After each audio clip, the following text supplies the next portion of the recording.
pemirsa, bertemu lagi bersama saya Pandu Chandra menjumpai Anda dan tentu saja kembali menyapa Anda di ruang USN. Dan senang sekali rasanya kita udah berjalan dan menghadirkan banyak sekali narasumber yang pastinya mantap-mantap nih. Mulai dari rektor juga pernah duduk di samping Pandu ini. Dan sekarang kita pastinya mengundang banyak narasumber ataupun juga mahasiswa Universitas Semarang yang pastinya berprestasi. Nah, kali ini Pandu sudah kedatangan seorang atau bukan seorang ya, seonggok mungkin ya, seonggok manusia banyak soalnya gitu ya. Satu tim dan tentu saja mereka ini baru aja masuk ke PIMNAS 2025 dengan membawa sebuah inovasi untuk digitalisasi toko sayur. Nah, kayak gimana kita akan ulik. Sekarang udah barengan dengan Pandu, ada Sekar dan juga Randy. Oke, halo selamat siang. Selamat siang, Kak. Sehat? Sehat. Sehat. Ini kayaknya senyumannya senyum tertekan ya. Oke, tapi so far gimana kabarnya? Enjoy? Enjoy. Memang ini setelahnya kalem gitu ya berdua ya? Selalu kalem ya? Oke. Oh, di depan kamera kalem. Oke, baik. Nah, ini udah barengan dengan teman-teman yang masuk ke dalam PIMNAS 2025 dengan membawa inovasi digitalisasi toko sayur. Nah, kira-kira seperti apa? Yang penting Anda simak acara ini dari awal sampai terakhir nanti dan kita akan ngobrol-ngobrol. Kira-kira seluk-beluk mahasiswa-mahasiswa ini berkompetisi di PIMNAS 2025 seperti apa dan programnya kayak apa. Oke, langsung aja. Tadi kan udah ditanya kabarnya sehat ya pastinya ya. Gimana ini setelah pulang dari Makassar, karena mungkin buat pemirsa yang belum tahu PIMNAS 2025 ini digelar di Universitas Hasanuddin ya? Betul. Oke, gimana? Pengalaman baru kah di Makassar atau ada hal apa yang menarik? Pengalaman baru banget karena kita keluar Pulau Jawa ya. Keluar Pulau Jawa, lebih panas nggak dari Semarang? Wah, panas sekali. Terbukti ya, telak ya pemirsa. Oke, tapi gimana? Berapa lama di Makassar ikut PIMNAS? Satu minggu. Kurang lebih 1 minggu kita ke Makassar. Oke, total ada berapa kategori sih di PIMNAS 2025 ini? Ada 8 skema. Kita masuk di skema penerapan ITEK. Oh, penerapan ITEK. Betul. Itu yang memberikan inovasi di bidang ilmu dan teknologi berarti ya. Betul sekali. Nah, apa namanya dalam kemarin perlombaan, apa sih yang kalian bawa ke PIMNAS gitu? Jadi kita bikin satu inovasi berupa e-commerce, platform e-commerce. Nah, platform ini kita kasih nama Fresh Market. Jadi kita fokus untuk jualan sayur ya. Oke, memang petani Gen Z ya, sesuai Iya. program Betul. pemerintah ya. Oke, terus habis itu Fresh Market ini ada, terus Iya. dibawa ke PIMNAS. Dulu Iya. sebelumnya kualifikasi di sini atau di mana? Sistemnya kok sampai sana akhirnya gimana? Jadi itu kita modifikasi ya. Sebelumnya kita bawakan untuk satu lomba dan itu juga masuk di Nasional juga. nasional finalis. Kemudian kita modifikasi, kita ajukan ke PKM Oke. dan alhamdulillahnya lolos pendanaan dan lolos ke PIMNAS. Oke, akhirnya bisa berkompetisi di Iya. Makassar Iya, kemarin. betul. Wah, menarik. Tapi sebelumnya ada berapa orang yang tergabung dalam tim ini? Tim apa namanya? Tim Sesuai Fresh Market. dengan ya betul, Oke. tim Fresh Market. Iya. Oke. Kita ada 5 orang ya. Oke, berarti 5 orang petani atau gimana? Wah, Waduh. masih 5 sama. inovasi. Oke, ada siapa aja di situ? Ada saya sendiri, Hmm. Sekar, terus nih rekan saya Randy. Hmm. Ini kita satu prodi, Oke, satu prodinya apa? sistem informasi. Sistem informasi. Oke. Terus ada teman kita 3 Ah. lagi, ada Fausta, ada Ah. Nanda, itu juga dari sistem informasi. Oke. Terus teman saya satu lagi, siapa? Masita. Wasita, Oke. dari manajemen. Oke, berarti ada 2 prodi yang ikutan. Iya, betul. Oke. Tuh. Yang manajemen pasti bagiannya ngatur duit. Wah, jelas. Jelas. Jelas itu.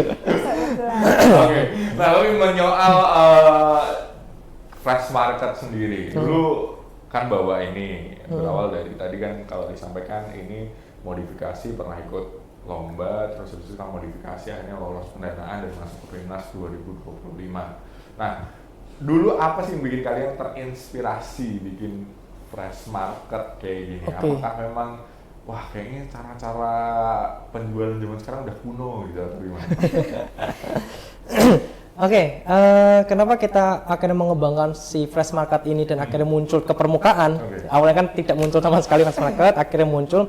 Itu sebabnya karena gini, kita melihat dari sisi petani itu terkait harga sangat mungkin tidak adil. Kenapa? Karena ketika mereka menjual ke pasar itu pasti harganya berbeda dengan saat mereka membeli dari petani langsung. Nah, kami ingin menghilangkan gap tersebut, gap antara dari sisi pasar dengan petani, supaya petani juga sama-sama sejahtera. Jadi tidak cuma pasarnya aja, tidak cuma pengepulnya aja, tapi semua sektor lingkungan kita juga coba angkat supaya sama-sama sejahtera. Kayak gitu, makanya akhirnya tercipta. Ini ya, paling ambil untung. Iya, betul. Semua rata. Betul, makanya kita mengambil gap, kita membaca gap, ini ada gap permasalahan yang mungkin dengan Fresh Market ini bisa mengatasi permasalahan tersebut. Seperti itu. Nah, itu dalam penerapannya biasanya kan kalau identiknya orang zaman sekarang itu kan kalau menerapkan sebuah sistem baru pasti ada perlawanan ya. Kalau ada hal yang baru, wah ini dirasa kurang, ini harus butuh adaptif. Itu gimana respon di masyarakat? Mungkin untuk mitra sendiri kita pelan-pelan lah untuk mencoba ke arah mencobanya, terus kita tawarkan gimana enaknya dari mitra, terus dari mitranya ya mereka sistemnya jadi request, jadi mereka maunya seperti ini, kita ikutin, kita implementasikan by system. Dan kemudian kita juga ada pelatihan untuk mitra sendiri biar mereka juga bisa paham akan sistem itu. Kemudian kalau ke masyarakat sendiri itu masih proses ya, karena tidak mudah seperti Mas Pandu bilang, ya gitu. Berarti dalam penerapannya pun juga dari mitra tuh malah yang ini ya, punya atensi besar, pengen naik eskalasinya. Menarik nih. Nah, biasanya dalam penerapan sebuah aplikasi baru gitu kan, apalagi ini udah jadi sebuah terobosan yang kayaknya menyentuh nih masyarakat secara langsung gitu, karena berhubungan dengan supply chain atau rantai stok barang kan. Nah, itu gimana melihat fenomena ini, terus akhirnya waktu pengalaman apa sih yang didapat waktu masuk ke mitra, terus ini Pak, saya ada tawaran ini. Apakah dari awal sudah ada, wah enggak dulu Mas, makasih, ini cangkulanku masih banyak. Jadi yang dari Semayur dulu aja atau ceritain Mas ke Semayur, akhirnya kita ke mitra gitu. Jadi awalnya kita ke Semayur dulu sebagai mitra dari Pak Min. Itu kan dia distributor, jadi dia ada toko sayurnya. Nah dari situ si Semayur minta nih untuk menggandeng si Pak Min ini sebagai produsennya. Iya betul, produsen. Terus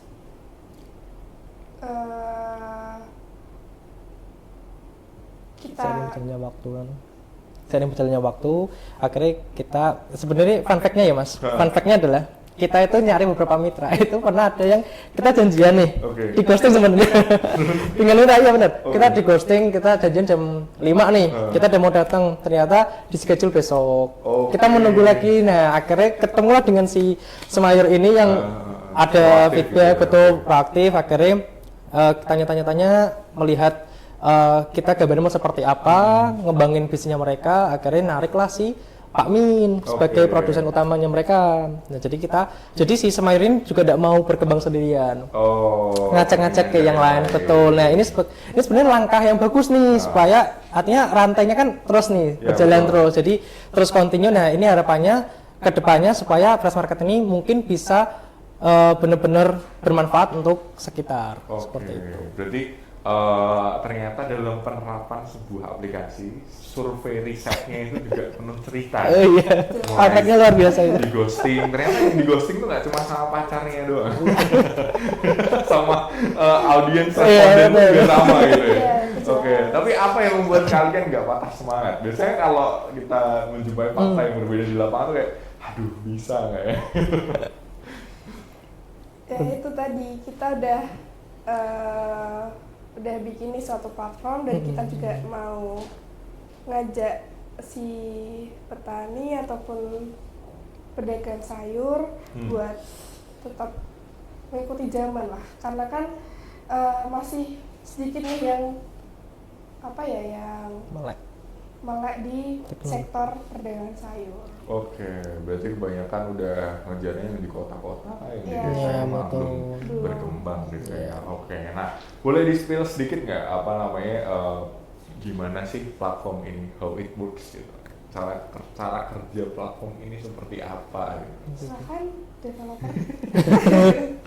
Oh ada bagiannya sendiri-sendiri ya? Iya, Developer sendiri. Oke, gimana caranya dia dari hulu ke hilirnya kayak gimana sih? Jadi gini, sebenarnya dari sisi si admin itu akan mengupload semua barang yang mereka jual, apapun itu. Nah, aplikasi kita kan sudah bisa digunakan sayurpakmin.com. Bisa diakses oleh orang. Nah, ketika kita melakukan itu, akan muncul si platform Fresh Market tersebut. Kita akan melakukan login, register dan lain sebagainya. Nah, kita akan membeli produk-produk yang memang di-display di Fresh Market tersebut. Harga pun petani langsung. Oh, berarti ada beda harga yang cukup? Iya, cukup jelas karena kita ingin mengatasi gap antar. Iya, betul. Biasanya kalau platform yang lain, platform yang lain biasanya ada perbedaan harga yang cukup signifikan karena mereka kan cuma sebagai distributor gitu kan. Betul. Oke, ini berarti aplikasi yang memang dibuat khusus dibuild untuk langsung ke penjual. Betul. Oke, terus habis itu? Nanti kita pesan di situ, nanti akan diantar dan ketika 10 km ke atas itu baru dikenakan ongkir. Enak ya? Enak. Kalau saya pesan dari rumah, tanya di sini. Iya, betul. Dan juga fun fact-nya, ketika ada satu sayur yang jelek, kita akan ganti langsung. Oke, ada servis itu juga. Iya, langsung kita ganti dari itu juga langsung. Kayak gitu. Berarti memang menonjolkan satu harga yang lebih kompetitif. Iya, betul. Terus servisnya juga bisa diantar di under 10 km. Iya, baru kita kenakan ongkir. Oke, wah menarik nih buat pemirsa kalau misalnya aplikasi ini diterapkan di Semarang kayaknya laku keras ya. Banyak ibu-ibu yang mending just-tip daripada ke pasar. Oke. Nah, dari penerapan itu terus kan akhirnya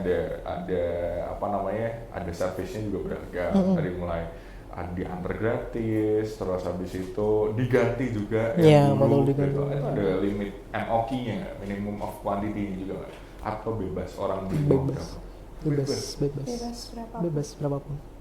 Kilo 2 kilo tetap dilayani. Iya, tetap kita layani. Karena kita memang jual grosiran dan yang langsung paketan full partai besar. Kayak gitu. Jadi artinya kita menggait hal-hal yang mungkin belum kepikirkan ke developer atau mungkin saat ini sudah ada sistem, kita mungkin bisa memperbaiki sistem yang sudah ada. Kayak gitu sih. Jadi semua kita lengkap di situ. Mau beli yang eceran ada, yang paketan pun juga sudah ada semua. Kayak gitu. Berarti misalnya kita punya usaha yang skala besar dan butuh ini bahan baku besar, itu juga bisa langsung dari satu apps yang sama. Betul. Dan juga di packagingnya kita itu juga kita jual paket sayuran. Contoh, kan kebanyakan orang anak kos nih khususnya nggak bisa masak kan? Nggak bisa masak. Mereka hanya bisa makan. Nah, kita jual juga sayur yang sudah paketan. Bahkan dulu tuh Fresh Market itu sebelum kita modifikasi seperti yang sekarang itu ada resep masakannya di situ. Oh, ada rekomendasi. Iya, betul. Iya, sudah ada resep masakannya. Jadi mereka baca resep bisa beli sekalian sayur. Oke, siap-siap udah kayak ini nih. Ada bumbu siap. Iya, betul. Jadi langsung sekalian gitu. Enggak terpisah-pisah kan sekarang banyak terpisah kan.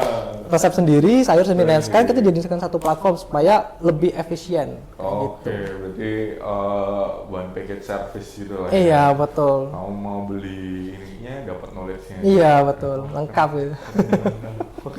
Nanti kita akan balik lagi pemirsa, jangan kemana-mana karena kita masih akan kupas secara menyeluruh kiranya apa sih ini Fresh Market dan apa aja keunikannya. Dan nanti kita akan kembali lagi, jangan kemana-mana, tetap di Ruang OSM.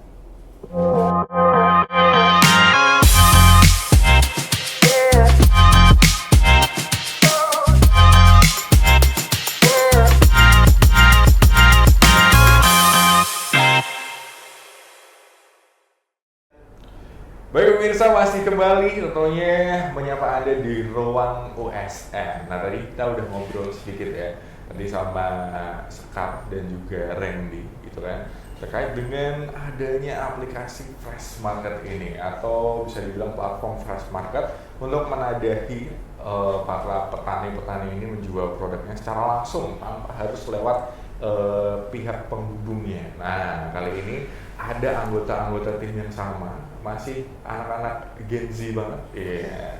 Ini ada trio kwek-kwek. Yeah. Bukan ya? Bukan. Karena anggota timnya berlima. Ya.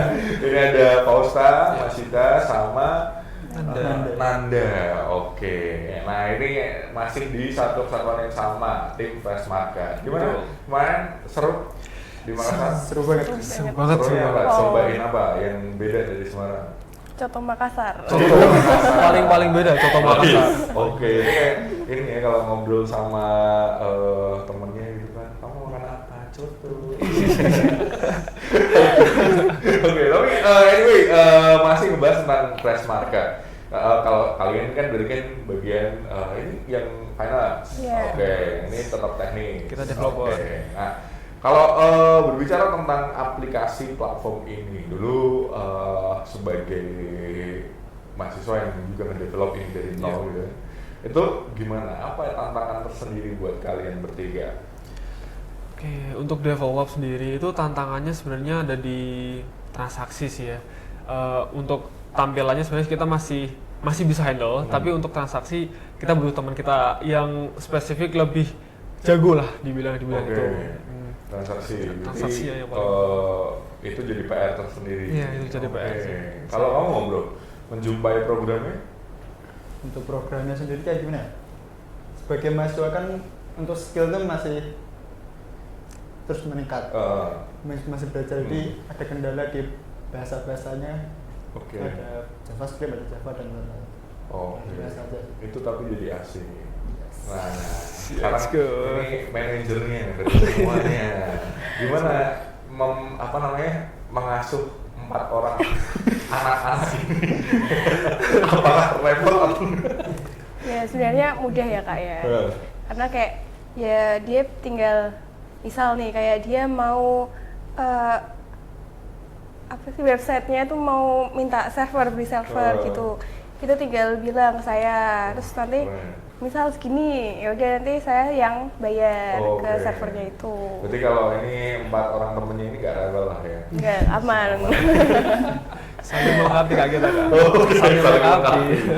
Oke, tapi tadi belum di-spill, sebenarnya kalian ini dibimbing oleh siapa? Oke, kita sendiri itu dibimbing dari program Elektro Pak sebenarnya Kak. Namanya Pak Buri. Oke. Iya, beliau itu bisa dibilang pembimbing yang lumayan hebat ya. Bukan lumayan lagi hebat sih Kak. Karena beliau bisa membimbing kita sampai lolos PIMNAS sih Kak. Itu sih yang mungkin pressure dari laporan kita kurang seperti apa, revisi beliau revisi lagi. Jujur aja terima kasih Pak Puri. Pak Puri, oke. Oke, ini balik lagi ke aplikasinya, ke platformnya. Melihat peluang yang kalian dapatkan gitu kan, peluangnya akhirnya kalian bisa melihat ada segmentase baru ternyata di masyarakat petani, terus habis itu bisa didistribute. Waktu pertama bikin aplikasi itu sebenarnya kalau kalian menjumpai fakta apa yang di lapangan yang akhirnya ini makin mantep nih kayak ini? Faktanya tuh bang itu ya, petani sekarang banyak kan masih ke pasar. Maksudnya zaman sekarang tuh banyak orang yang malas juga ke pasar lah. Karena bau atau jorok. Jadi ini menjadi kesempatan kita untuk membuat aplikasi ini supaya bisa bermanfaat bagi banyak orang juga. Oke. Nah, kalau dari segi platform, biasanya kalau di platform yang lain kita menjumpai contoh lah ya, platform yang besar, toko orange, toko hijau gitu kan. Itu mereka ada cantumkan ongkos aplikasi, ongkos pengemasan di dalam aplikasi kalian yang kalian bikin itu seperti apa? Oke, untuk komisi platform yang jadi yang memang dari mitra kita sendiri itu yang terbebani itu dari situ salah satunya ya Kak ya. Jadi setiap ada transaksi, kalau misalnya platform lain itu dimintai sekitar apa ya, 8-15% kalau nggak salah. Nah, dari tapi total dari transaksinya ya? iya dari total transaksi per transaksi, tapi ya kayak nah, dari kami sendiri hanya membebankan mitra itu sekitar 2-5%, 6%. Jadi supaya mitra ini apa ya, tidak terlalu terbebani oleh bayar inilah, ada kepotong lagi, akhirnya kita ya udah kita buatkan platform ini secara free dan bisa menguntungkan maksimal ya, keuntungannya maksimal di transaksinya itu. Oke. Berarti misalnya menggunakan pemisalan aja contohnya. Iya. Dari harga petani berapa, terus kena platform berapa? Oke, misalkan dari petani itu ngasih harga 10.000. Paling kita cuma ngambil, kalau ramai sih ya paling kita bisa kena di 2.000 kalau ramai kan misalnya. Keuntungan sekitar 500 ribuan per hari, itu kita ambil paling sekitar 2.000-3.000. Tapi kalau dalahnya kita lagi sepi nih, misalkan keuntungan paling enggak sehari itu dapat 200-250, paling kita bisa ngambil di 4.000, 5.000. Oke. Berarti memang dia ada apa ya, perbedaan yang cukup signifikan ya antara platform yang lain. Oke. Nah, dalam penerapannya gitu kan, ketika kalian sounding gitu ke petani, hal tersusah apa sih yang kalian temukan di sana ketika mengedukasi ya, mengedukasi para petani? Ya. Nah, ini betul. Jadi paling susahnya itu kita pertama itu kita menawarkan ya, karena ini kan digitalisasi dan dari mitra sendiri itu masih belum apa ya, bisa dibilang tuh masih belum paham kali ya kayak. Jadi kita coba pelan-pelan buat supaya mempercayai, supaya mitra ini percaya pada kita. Jadi kita jelaskan ini aplikasi dari kita untuk memudahkan apa ya, penjualan mitra, penjualan sayurnya, dan ini bisa diekspansi ke luas ya, ke daerah yang luas, bisa di luar Kopeng juga. Dari situ mitra udah mulai luluh, terus kita kasih lagi nih problem mitra itu apa. Nah, kita tambal di aplikasinya ini. Seperti itu. Total ada berapa stok barang yang ada di platform ini? Untuk stok sekarang terakhir dilihat itu ada sekitar 15 atau 17 produk jenis barang gitu ya. Itu beragam sayuran dan atau package juga. Saat ini masih sayur sama buah aja sih. Nah, terus kalau tadi dari sisi petani, nah sekarang kalau sisi masyarakat, apa yang kalian temukan dari menyampaikan ini ada sebuah platform? Ini agak susah nih masyarakat nih, karena kita sendiri itu masih menggunakan media sosial Kak, untuk mengedukasi, mempromosikan platform kita. Jadi kita buatkan video promosi, kita upload ke ini sosial media kita. Ya. Apa namanya? Instagram fmp.pi. Instagram fmp.pi. Itu Instagramnya. Jadi kita promosikan lewat situ, dibantu dengan mitranya juga. Kita juga punya platform media sosialnya sendiri. Wah menarik. Nah terus akhirnya setelah melewati semua itu, singkat cerita aplikasi kalian dipakai nih, dipakai gitu. Untuk kalian datang udah berasa as a Superman gitu. As a Superman. Apa yang kalian rasakan pertama ketika tahu aplikasi kalian dipakai? Suka sih. Kita bangga Kak sebenarnya Kak. Kita bangga produk kami bisa digunakan, bisa membantu mitra ini biasanya tuh. Karena sendiri kan ibaratnya apa ya, kita menolong UMKM yang dari beliau ini tuh nggak paham teknologi, jadi melek teknologi, seperti ini, ternyata kita masih bisa jual produk kita tuh lebih luas lagi. Seperti itu. Pasti bangga banget sih Kak kita. Kalau kamu sendiri bro, apa yang rasanya? Bangga rasanya platform yang kita buat dari nol itu bisa berguna bagi orang lain gitu loh. Sangat bangga. Sangat bangga ya. Nah kalau Mas Ita gimana? Pastinya juga cukup bangga ya Kak ya. karena kayak bisa lebih bermanfaat platformnya itu. Apalagi ini kamu kan secara jurusan kan linjur ya. Iya. Melenceng gitu. Iya. Oh, Gitu. baru kemarin nih. Iya. Gitu. Tapi jadi senang. Senang juga banget, ya. Kak. ngikutinnya. Wah, oke. Nah, ke depan nih ada nggak pengembangan yang pengen dibikin sebagai tindak lanjut dari follow up Fresh Market ini?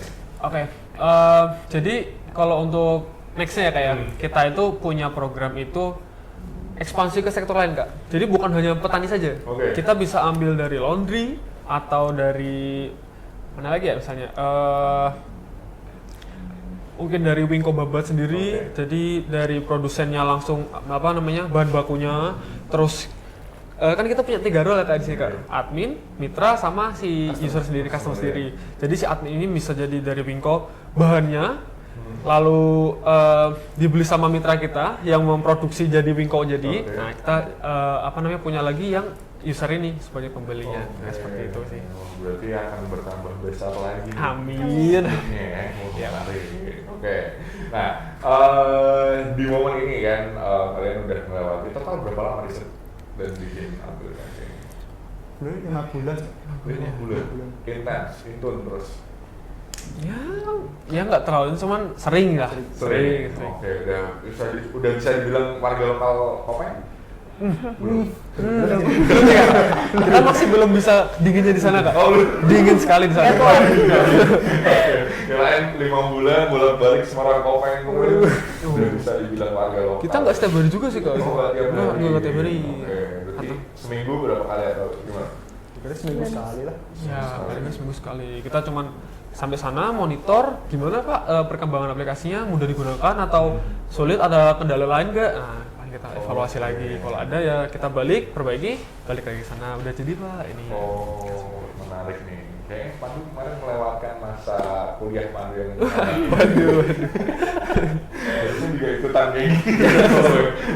Oke, anyway, setelah melewati ini berarti kan tadi ada target ke depan juga, terus pengen aplikasinya lebih besar dan udah ngerasa bangga juga bisa membantu UMKM sektor terkecil ini mungkin buat pemirsa kalau ngikutin berita UMKM ini jadi ujung tombak perekonomian negara, jadi mereka juga turut ambil bagian untuk memperkuat nih ujung tombak ekonomi negara dan otomatis juga ini jadi langkah besar meskipun di ranah mahasiswa ini masih jadi penelitian yang terus akan dikembangkan gitu kan, tapi juga sudah menjadi bagian di dalam sebuah sistem yang besar gitu ya. Oke, tapi ada nggak setelah melewati PIMNAS 2025 terus habis itu ngembangin build apps juga buat UMKM gitu, apa yang ada nggak yang kalian pengen sampaikan buat generasi seumuran kalian nih yang apa ya biar bisa memecut semangatnya, ayo kita bekerja dan berkarya,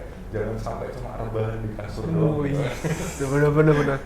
Kalau dari saya mungkin untuk para mahasiswa yang lagi semester 1, semester 2 awal itu tuh bukan cuman apa ya, semester itu bukan jadi hambatan sebenarnya. Semakin kita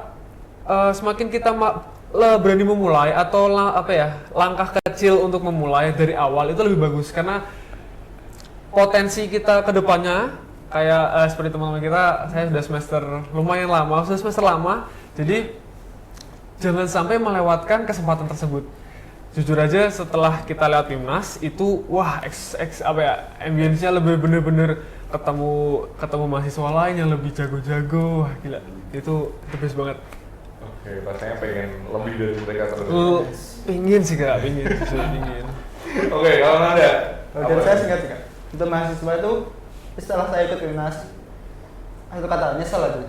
Nyesel kenapa cuma ikut sekali aja gitu. Gokil. Ikut 2 kali 3 kali ya? Selama 4 tahun saya 3 kali ikut PIMNAS itu. Oke, bisa 3 kali ikut PIMNAS. Nah ini buat yang di rumah, kalau misalnya masih mahasiswa semester awal, ayo push diri kalian biar bisa berkarya secara luas nih daripada nyesel yang di akhir. Oke, kalau dari saya, walaupun kalian beda jurusan itu tidak apa-apa ya. Karena kayak kita dapat ilmu baru. Kayak saya kan lintas jurusan, jadi kayak saya mungkin belajar sedikit tentang teknologi baru gitu ya Kak. Dan saya masih semester 3. Oke, berarti masih bisa ya tahun depan? Iya, insya Allah. Oke, nah gitu aja atau ada yang lain? Sudah cukup. Oke, jadi mungkin buat pemirsa, tentu saja jangan sampai lupa ya, apalagi buat para mahasiswa untuk terus berkarya, jangan buang-buang waktunya dengan percuma hanya duduk-duduk di kasur, nongkrong terus nggak ada hasilnya. Ini mending berkarya kayak teman-teman dari tim Fresh Market USN ya. Mungkin itu aja, thank you. Terima kasih sudah datang menduduki kursi panas ini. Terima kasih. Siapa lagi yang akan duduk bersama dengan Pandu? Jangan kemana-mana, kita akan bertemu lagi. Tentunya masih menyapa Anda dengan bintang tamu yang lain masih di ruang USN. Jadi jangan kemana-mana, tunggu terus di YouTube channel kami. Dan mungkin itu saja, akhir kata kita semua pamit undur diri dan sampai bertemu lagi di ruang USN.